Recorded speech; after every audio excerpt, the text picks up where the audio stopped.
প্রতি বছরই রোজাতে আমার বাড়িতে কাউকে অথবা ইফতার পাঠাই যদি বাসায় আনতে না পারি, কারণ দেখা যায় যে রমজানে ইফতার পরে সবারই অনেক কাজ থাকে, স্পেশালি তারাবির একটা তাড়া থাকে। তো চেষ্টা করি যদি বাসায় না আনতে পারলেও ইফতার দেওয়ার জন্য আশেপাশে পাড়া প্রতিবেশীকে। এই কালচারটা আমি ধরে রাখার চেষ্টা করি, যাতে আমার বাচ্চারা যাতে শিখে যে এরকম একটা ব্যাপার স্যাপার কিন্তু আসলে আছে আমাদের এই মুসলিম উম্মাদের মধ্যে বা আমাদের এই বাঙালিদের মধ্যে বা এশিয়ান কালচারের মধ্যে। তো সেই হিসাবেই আমি আসলে কিছু মানুষকে, আশেপাশের কিছু মানুষকে ইফতার পাঠাবো ভাবছিলাম। তো যতটুকু পেরেছি করেছি, কারণ সেদিন আবার আমার বাড়িতে আমার ইনলজও আসবে। তো সব কিছু যখন একসাথে হয়ে যায় না, তখন কিন্তু অনেক কষ্ট হয়। সেদিন লিটারেলি আমার বহুতই কষ্ট হয়েছে। দেখা গেছে যে এই পুরো রমজান জুড়ে বাসা বাড়িও ঠিক একটা গোছানো হয়নি। তো যখন বাসায় গেস্ট আসে, আপনাদের কী অবস্থা ঠিক জানি না, আমার বাসা কিন্তু একদম দেখা যায় সেদিনই খুব মানে হুড়াহুড়ি লেগে যায়। আর গত কয়েকদিন ধরে যখন ভাবছিলাম যে দিনের কাজ দিনে করে ফেলে না, কাজ আসলে জমে থাকে না, কাজ জমে রাখলে পরে কিন্তু অনেক কষ্ট হয়।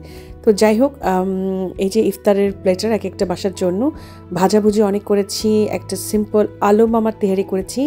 আলু মামার তেহারিটা খুবই একটা ইন্টারেস্টিং একটা ব্যাপার। আমি যখন লন্ডনে আসি তখন থেকে এই আলু মামার বিরিয়ানিটা আমি করি, তেহারি বলা যায়। আর এটা আমি শিখেছি আলপনা হাবিবের কাছ থেকে। তো এটাই সেই আলু মামার তেহারি, যেখানে খুব সিম্পল সরিষার তেল দিয়ে রান্না করা হয়, কিন্তু খুবই লাইট মশলা আর কি, খুব একটা মশলা লাগে না। অনেক পেঁয়াজ, কাঁচামরিচ, আদা, রসুন, এই তো দারচিনি, এলাচি। কিন্তু হয় না যে এরকম প্রিপারেশন নিয়ে তেহারি বানানো হয়, ঠিক সেরকম না। তো আলু মামার তেহারিটা সেরকমই, যে খুব লাইট ওয়েটেড, ইফতারের পরে এরকম হালকা পোলাও খেতে খাওয়া যায় ভাতের মতোই আর কি। তো সেটা প্রিপারেশন করছিলাম প্রায় 20 জনের মতো মানুষের। তো এই তো মুরগি টুরগি ধুয়ে রেখে এই রান্না করা, সেটা করা, তারপরে আবার ভাজাভুজি করা।